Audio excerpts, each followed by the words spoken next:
18 мая 2018 года Главным следственным управлением Госкомитета национальной безопасности в рамках возбужденного уголовного дела Генеральной прокуратурой Кыргызской Республики предъявлено обвинение по статье 303, часть 1 «Коррупция» Уголовного кодекса Кыргызской Республики бывшему мэру города Бишкек Кыланчбеку Кулматову.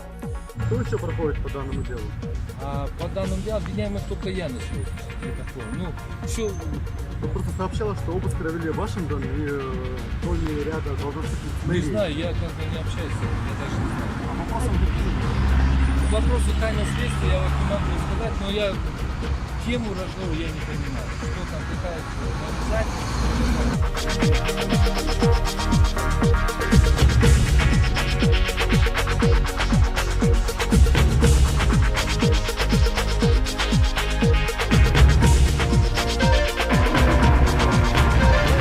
демонстрации присутствия коллективных мероприятий.